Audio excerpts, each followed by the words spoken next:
بسم اللہ الرحمن الرحیم۔ السلام علیکم۔ روزانہ واقعات سننے کے لیے اس چینل کو سبسکرائب کریں۔ حضرت معاذ بن جبل رضی اللہ تعالی عنہ کا تعلق انصار کے مشہور قبیلہ خزرج کی شاخ بنو سلمہ سے تھا۔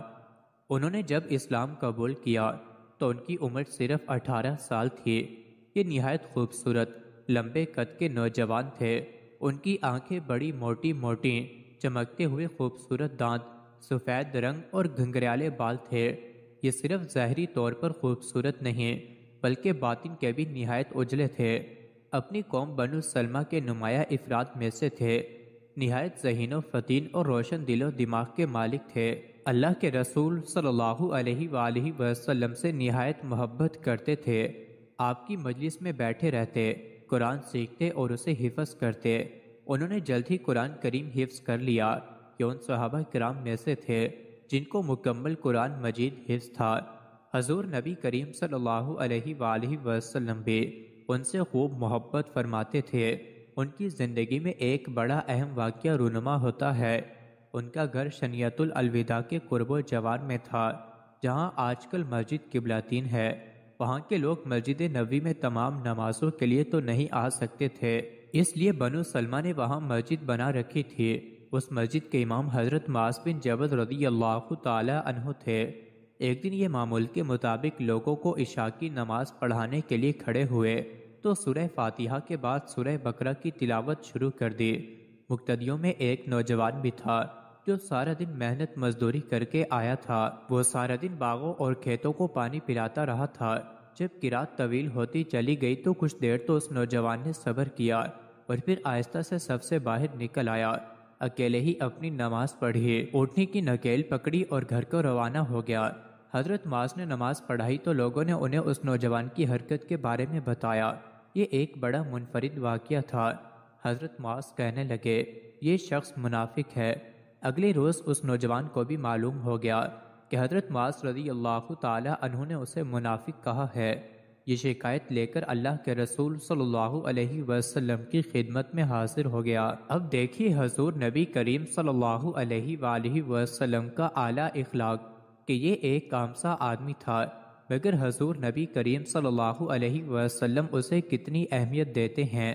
اسے حسن اتفاق کہیے کہ جب یہ مسجد نبوی میں بارگاہ رسالت مآب میں پہنچا تو حضرت معاذ بن جبل بھی وہاں موجود تھے۔ اس نوجوان نے عرض کی، یا رسول اللہ صلی اللہ علیہ وآلہ وسلم، ہم محنت مزدوری کرنے والے لوگ ہیں، اپنے کھیتوں کو سارا دن پانی دیتے اور شدید محنت کرتے ہیں۔ معاذ ہمیں بڑی لمبی نماز پڑھاتے ہیں۔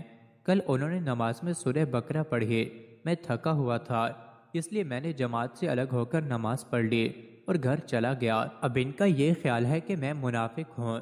ناظرین، اللہ کے رسول صلی اللہ علیہ وسلم نے پوری تسلی سے اپنے اس صحابی کی گفتگو سنی اور پھر حضرت معاذ جن سے آپ شدید محبت کرتے تھے انہیں ارشاد فرمایا، کیا تم لوگوں کو فتنے میں مبتلا کرنا چاہتے ہو؟ کیا تم لوگوں کو فتنے میں مبتلا کرنا چاہتے ہو؟ کیا تم لوگوں کو فتنے میں مبتلا کرنا چاہتے ہو؟ جب تم لوگوں کو امامت کراؤ تو چھوٹی چھوٹی صورتیں پڑھا کرو۔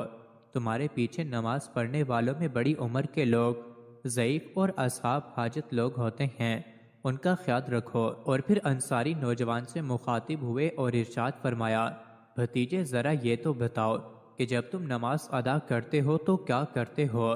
اس نے بتایا کہ میں سورہ فاتحہ پڑھتا ہوں، جب تشہد میں بیٹھتا ہوں تو میں اللہ تعالیٰ سے دعا کرتا ہوں، اے اللہ، میں تجھ سے جنت کا سوال کرتا ہوں اور جہنم سے بچنے کے لیے تیری پناہ مانگتا ہوں۔ پھر اس نوجوان نے بالکل عامیانہ زبان میں کہا، اللہ کی قسم، بات یہ ہے کہ میں تو آپ صلی اللہ علیہ وسلم اور معاذ جیسی لمبی دعائیں اور اللہ سے سرگوشیاں نہیں کر سکتا۔ ناظرین، حضور نبی کریم صلی اللہ علیہ وسلم اپنی امت کے لیے کتنے شفیق اور مہربان ہیں۔ اگر سچ پوچھیں تو مجھ سمیت کتنے ہی ایسے لوگ ہیں جنہیں لمبی چوڑی دعائیں نہیں آتی۔ ہم مجھی لوگ ہیں، جب دعا کے لیے ہاتھ اٹھاتے ہیں تو بس اپنی زبان میں جو دعائیں آتی ہیں مانگ لیتے ہیں۔ اب دیکھیے اللہ کے رسول کے اعلیٰ اخلاق کو، کیا آپ اس نوجوان انصاری صحابی کو کن الفاظ میں تسلی دیتے ہیں؟ ارشاد فرمایا، فکر نہ کرو، میں اور معاذ بھی اسی طرح کی ہی دعائیں مانگتے ہیں۔ جب اہل یمن نے حضور صلی اللہ علیہ وآلہ وسلم سے درخواست کی کہ ہمارے ساتھ آپ ایک ایسا آدمی بھیج دیجئے جو صرف امیر ہی نہ ہو بلکہ معلم بھی ہو، تو اس موقع پر آپ صلی اللہ علیہ وسلم کی نظر مبارک حضرت معاذ بن جبل رضی اللہ تعالی عنہ پر پڑی۔ چنانچہ آپ نے ان کو اشارہ کر کے بلایا اور کہا کہ معاذ تم یمن چلے جاؤ، تمہاری وہاں ضرورت ہے۔ پھر آپ نے تبلیغ سے متعلق کچھ نصیحتیں فرمائیں اور ان کو وہاں کا گورنر مقرر فرما دیا اور کہا کہ اے معاذ واپسی میں شاید تم مجھ سے نہ مل سکو گے۔ یہ سننا تھا کہ حضرت معاذ رضی اللہ عنہ کے آنسو بہہ پڑے۔ آپ صلی اللہ علیہ وسلم کے بھی آنسو شدت محبت کی وجہ سے بہہ پڑے۔ پھر جب روانہ ہونے لگے تو حضور صلی اللہ علیہ وآلہ وسلم پیدل چل رہے تھے اور حضرت معاذ بن جبل رضی اللہ تعالی عنہ سواری پر تھے۔ حضور صلی اللہ علیہ وآلہ وسلم ساتھ ساتھ چل کر نصیحتیں بلکہ وصیت فرما رہے تھے، اے معاذ لوگوں کے لیے آسانی پیدا کرنا، مشکلات پیدا نہ کرنا، انہیں خوشی و مسرت کا پیغام سنانا، ایسی کوئی بات نہ کرنا جس سے انہیں دین سے نفرت ہو جائے۔ اس سفر کا منظر بھی عجیب تھا کہ محبوب پیدل چل رہے تھے اور محب سوار۔ جی ہاں، حضور صلی اللہ علیہ وآلہ وسلم پیدل تھے اور معاذ بن جبل رضی اللہ تعالی عنہ گھوڑے پر سوار تھے۔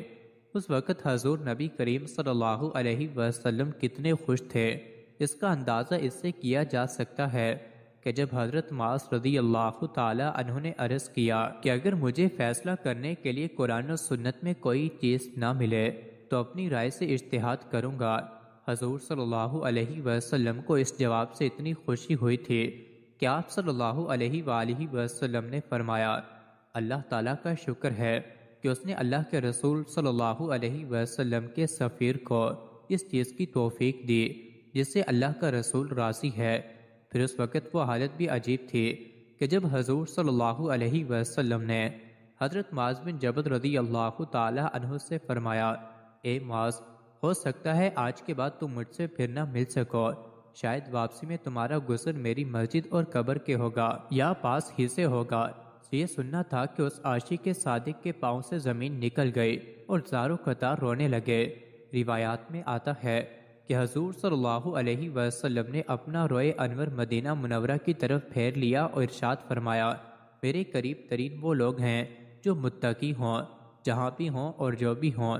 چنانچہ یہی ہوا کہ جب حضرت معاذ رضی اللہ تعالی عنہ یمن سے واپس آئے تو حضور نبی کریم صلی اللہ علیہ وآلہ وسلم دنیا سے پردہ فرما چکے تھے اور حضرت معاذ بن جبل رضی اللہ تعالی عنہ نبی کریم صلی اللہ علیہ وسلم کی قبر انور پر حاضر ہو کر رو رہے تھے۔ مزید ایسی ہی ویڈیوز کے لیے چینل کو ضرور سبسکرائب کریں۔